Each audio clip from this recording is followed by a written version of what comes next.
Charlie and the Chocolate Factory by Roald Dahl. There wasn't even enough money to buy proper food for them all. The only meals they could afford were bread and margarine for breakfast, boiled potatoes and cabbage for lunch, and cabbage soup for supper. He desperately wanted something more filling and satisfying than cabbage and cabbage soup. The one thing he longed for more than anything else was chocolate.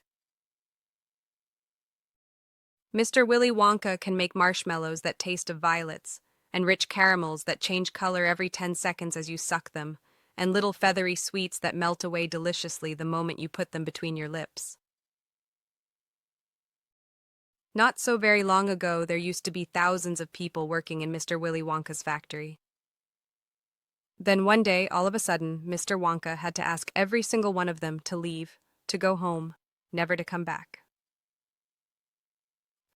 5 golden tickets have been printed on golden paper, and these 5 golden tickets have been hidden underneath the ordinary wrapping paper of 5 ordinary bars of chocolate. These 5 chocolate bars may be anywhere. The picture showed a 9-year-old boy who was so enormously fat, he looked as though he had been blown up with a powerful pump. My little Veruca got more and more upset each day, and every time I went home she would scream at me, "Where's my golden ticket?" He smiled at them, a small sad smile, and then he shrugged his shoulders and picked up the chocolate bar and held it out to his mother.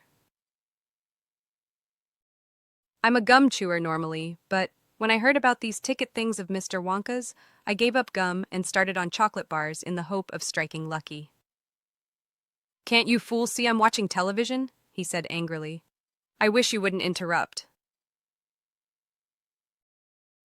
Take the money and run down the street to the nearest shop and buy the first Wonka bar you see and bring it straight back to me, and we'll open it together." Slowly but surely, everybody in the house began to starve. And every day, little Charlie Bucket, trudging through the snow on his way to school, would have to pass Mr. Willy Wonka's giant chocolate factory. Then one afternoon, walking back home with the icy wind in his face, his eye was caught suddenly by something silvery lying in the gutter, in the snow. Part of it was buried under the snow, but he saw at once what it was. Charlie picked it up and tore off the wrapper, and suddenly, from underneath the wrapper, there came a brilliant flash of gold.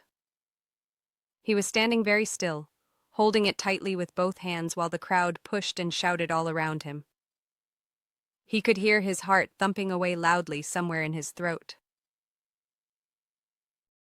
"Greetings to you, the lucky finder of this golden ticket, from Mr. Willy Wonka. I shake you warmly by the hand. Tremendous things are in store for you. Many wonderful surprises await you. The day I have chosen for the visit is the first day in the month of February. On this day, and on no other, you must come to the factory gates at 10 o'clock sharp in the morning."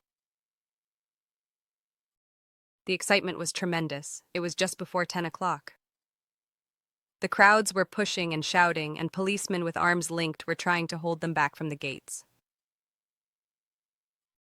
Mr. Wonka trotted off rapidly down the corridor with the tails of his plum-colored velvet coat flapping behind him, and the visitors all hurried after him. The place was like a gigantic rabbit warren, with passages leading this way and that in every direction. All the most important rooms in my factory are deep down below the surface. Every drop of that river is hot melted chocolate of the finest quality, the very finest quality. Suddenly, the air was filled with screams of excitement. The screams came from Veruca Salt. She was pointing frantically to the other side of the river.